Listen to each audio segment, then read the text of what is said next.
Hello అందరికీ welcome back to our channel. Evening స్నాక్స్లోకి ఎప్పుడు స్వీట్సే కాకుండా ఇలా స్నాక్స్ అయితే ప్రిపేర్ చేసుకోండి, చాలా బాగుంటుందండి.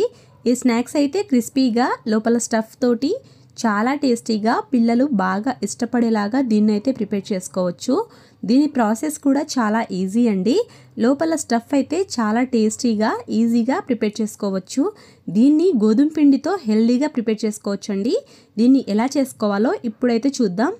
ముందుగా అయితే గోధుమ పిండిని తీసుకొని చపాతీ పిండిని ఎలా కలుపుకుంటామో ఆ రకంగా వాటర్ వేసి ఇలా చపాతీ పిండిలాగా కలిపేసుకొని పక్కన పెట్టేసుకోవాలి. ఒక బౌల్ తీసుకొని అందులోకి 1/2 కప్పు దాకా గోధుమ పిండిని అయితే వేసుకోవాలి. అందులోకే కొద్దిగా వాటర్ యాడ్ చేసుకొని పిండిని అయితే కొంచెం లూజ్గా కలుపుకోవాలండి. కొద్దిగా వాటర్ యాడ్ చేసుకుంటూ స్పూన్ తోటైతే నేను వీడియోలో చూపిస్తున్న విధంగా కలిపేసుకున్న తర్వాత కొద్దిగా అయితే సాల్ట్ వేసుకోవాలి. ఇందులోకి కొద్దిగా కరివేపాకు కూడా వేసుకోవాలి, కొద్దిగా కొత్తిమీర కూడా వేసుకోవాలండి. నల్ల నువ్వులుంటే అవైనా వేసుకోవచ్చు, లేకుంటే తెల్ల నువ్వులుంటే వాటినైనా వేసుకొని ఈ రకంగా బ్యాటర్ అనేది ఈ కన్సిస్టెన్సీ రావాలి. ఇలా మొత్తం వచ్చిన తర్వాత కలిపేసుకొని దీన్ని పక్కన పెట్టేసుకోవాలండి. ఇప్పుడు ఆలూనైతే శుభ్రంగా కడిగేసి పైన తొక్కనేది తీసేసి ఈ రకంగా తురుముకోవాలి. పచ్చి ఆలూనే ఈ రకంగా చేసుకోవాలండి, దాన్నైతే ఉడకపెట్టాల్సిన అవసరం లేదు. ఇలా మొత్తం స్మాష్ చేసుకొని చిన్నగా వాటర్లో అయితే వేసుకొని పక్కన పెట్టేసుకోవాలి. ఇప్పుడు గ్యాస్ మీద ఒక చిన్న ప్యాన్ పెట్టుకోవాలి. అందులోకి 2 టేబుల్ స్పూన్ దాకా ఆయిల్ వేసుకోవాలి. ఆయిల్ అనేది సరిపడా చూసుకొని వేసుకోండి. ఆయిల్ హీట్ అయిన తర్వాత అందులోకి ఆవాలు, జీలకర్ర కూడా వేసుకోవాలండి. అవి వేగిన తర్వాత ఆనియన్స్ని అయితే సన్నగా కట్ చేసుకొని ఈ రకంగా వేసుకోవాలి. ఇప్పుడు ఇందులోకి పచ్చిమిర్చి, క్యాప్సికమ్ కూడా వేసుకోవాలి. ఇలా వేసుకున్న తర్వాత ఇందులోకి కొద్దిగా క్యారెట్, కొద్దిగా క్యాబేజ్ కూడా వేసుకోవాలి. హెల్దీగా ఉండాలంటే అన్ని వెజిటేబుల్స్ దీంట్లో అయితే వేసుకోవచ్చండి, లేకుంటే మీ దగ్గర ఉన్నవి వేసుకోవచ్చు. ఈ రకంగా వేసుకున్న తర్వాత 1 మినిట్ ఇలా ఫ్రై చేసుకొని ఇప్పుడు ఇందులోకి కొద్దిగా కరివేపాకు, కొద్దిగా కొత్తిమీర కూడా వేసుకోవాలి. ఇప్పుడు మనం రెడీ చేసుకున్న ఆలూని ఈ రకంగా వేసుకోవాలి. మొత్తం వేసేసి కలిపేసుకోవాలండి 2 మినిట్స్ దాకా. కలిపేసుకున్న తర్వాత మూత పెట్టేసి 5 మినిట్స్ మగ్గిన తర్వాత పైనుండి సరిపడా ఉప్పుని వేసుకొని అందులోకే పసుపు సరిపడా వేసుకోవాలి.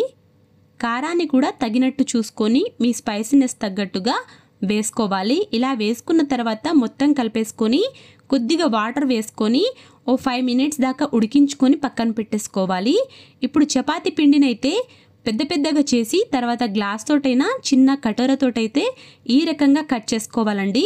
ఇలా అన్నిటినీ ప్రిపేర్ చేసుకొని ఈ మందంలో రెడీ చేసుకొని వీటినైతే ఒకేసారి అన్ని చేసుకొని పక్కన పెట్టేసుకోవాలి. ఇప్పుడు మనం రెడీ చేసుకున్న చపాతీలోకి ఆలూ స్టఫ్ని అయితే వేసేయాలండి. వేసేసి నేను వీడియోలో చూపిస్తున్న విధంగా ఇలా ఒక సైడ్ అయితే మలుచుకోవాలి. ఇలా అన్నిటినీ రెడీ చేసుకొని పక్కన పెట్టేసుకోవాలి. స్టఫ్ అయితే బయటికి రాకుండా రెడీ చేసుకోవాలి. గ్యాస్ మీద ఒక ప్యాన్ పెట్టేసి ఆయిల్ వేసుకోవాలి. డీప్ ఫ్రైకి సరిపడా ఆయిల్ అయితే వేసుకోండి, ఎక్కువ ఆయిల్ అయితే పట్టదండి.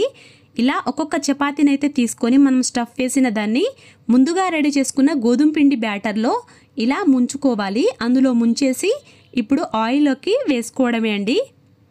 ఇలా వేసిన తర్వాత ఒక్కొక్కటిగా మెల్లగా వేసుకోవాలి. స్పూన్తో వేయరాకుంటే చేత్తోటైతే ట్రై చేసుకోవచ్చండి. చేత్తోటి అందులో ముంచేసి ఒక్కొక్క చపాతీని ఇలా వేసుకొని 2 సైడ్ టర్న్ చేసుకొని దీన్నైతే ఫ్రై చేసుకుంటే సరిపోతుంది. చాలా టేస్టీగా స్నాక్స్ అయితే ఈ రకంగా ప్రిపేర్ చేసుకోండి. చాలా క్రిస్పీగా ఉంటుంది. పిల్లలు కూడా చాలా బాగా ఇష్టపడతారండి. లోపల స్టఫ్ తోటి అచ్చం సమోసా కంటే టేస్టీగా ఉంటుంది. దీన్నైతే ఒకసారి ట్రై చేయండి. టైం కూడా ఎక్కువ తీసుకోకుండా చాలా తక్కువ టైంలో ఇలా టేస్టీగా స్నాక్స్ అయితే ప్రిపేర్ చేసుకోండి. నా వీడియో నచ్చితే మాత్రం సబ్స్క్రైబ్ చేయడం మర్చిపోకండి. లైక్ చేయండి, షేర్ చేయండి, కామెంట్ చేయండి.